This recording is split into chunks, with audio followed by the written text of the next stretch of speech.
जो मेनली दो यूज होता है ना, तो कैंडल है और रेनको। आज आपको हम इन दोनों के बीच का अंतर बताने वाला है। रेनको चार्ट कब आपको कैसे प्रॉफिटेबल डील दे जाता है और कब कैंडल देखकर ट्रेड में एंट्री लेकर प्रॉफिट बनाया जाता है, सब कुछ लाइव सिखाने वाला हूं। कंफ्यूजन तो दूर होगा ही होगा, साथ में यह भी पता लग जाएगा कि कब इंट्राडे में किस चार्ट पैटर्न को देखकर समझना है और कब स्विंग ट्रेडिंग में किसे देखकर डील करनी है। नमस्कार, मैं आपको यह बताता हूं कि रेनको और कैंडल चार्ट में किसका यूज कब किया जाता है। देखिए, दोनों का यूज आप इंट्राडे ट्रेडिंग, जिसे डे ट्रेडिंग भी कहते हैं, उसके लिए कर सकते हैं। आप स्विंग ट्रेडिंग के लिए भी कर सकते हैं। बस ध्यान ये रखना होता है कि अगर आप इंट्राडे के लिए ट्रेड करना चाहते हैं तो आपको सेम स्ट्रेटजी पर 5 मिनट का टाइम फ्रेम यूज करना होता है। आप 3 मिनट और 1 मिनट का भी टाइम फ्रेम यूज कर सकते हैं, इससे भी बेटर रिजल्ट सामने आता है। बाकी अगर आप स्विंग ट्रेडिंग करते हैं तो आपको सेम स्ट्रेटजी पर 15 मिनट का टाइम फ्रेम यूज करना होता है।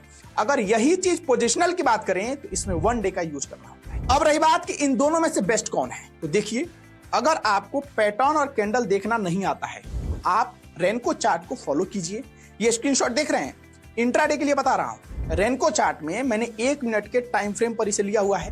देखिए, इसमें नियम यह कहता है कि अगर ये जो ग्रीन कलर का ब्रिक्स दिख रहा है, अगर वह लगातार बने और एक बीच में रेड ब्रिक्स बने और फिर ग्रीन बनना शुरू हो जाए, तब यहाँ इंट्राडे के लिए ट्रेड ले लेना होता है। आज अगर आपने इसमें ट्रेड लिया होता है, जैसा कि आपके यहाँ दिख रहा है, तो 9% का एक दिन में आप प्रॉफिट बनाते इंट्राडे के अंदर। यानी 20,000 के फंड पर अगर आप 1 लाख का इंट्राडे ट्रेड लिए होते, एक दिन में 9,000 का मुनाफा होता है।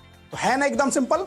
बाकी अगर कोई कंफ्यूजन होगा तो फीडबैक में जरूर पूछिएगा कि एसआईपी में क्या नुकसान होता है, तो इसका जवाब है हाँ, लेकिन उसके लिए एक कंडीशन है कि अगर आप लॉन्ग टर्म के लिए अगर पैसा इन्वेस्ट करते हैं ना, तो 99% केसेज में नुकसान की संभावना नहीं होती है।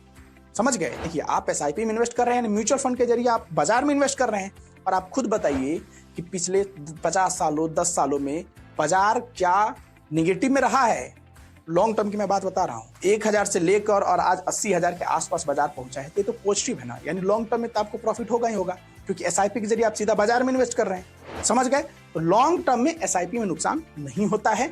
लेकिन हाँ, अगर आप 3 महीना 5 महीना साल भर के लिए कर रहे हैं और मार्केट निगेटिव में चला गया, या फिर आपने कोई सेक्टोरल फंड खरीद रखा है और उस सेक्टर में गिरावट आ गई, तो आपको जरूर एसआईपी से नुकसान होगा। इसी से जुड़ा एक सवाल और है कि how to build best mutual fund portfolio. दोस्त, अगर आप बेस्ट पोर्टफोलियो बनाना चाहते हैं तो आपको लंबे समय तक कंटिन्यूअसली इन्वेस्ट करना होगा। मार्केट गिरने पर म्यूचुअल फंड में इन्वेस्टमेंट नहीं रोकनी होगी। तो ध्यान रहे, आगे से निवेश नहीं रोकनी है। बाकी आज के लिए इतना ही। अब मुझे इजाजत दीजिए, मिलते हैं कल नए एपिसोड के साथ। और हाँ, अगर आपको वीडियो पसंद आया है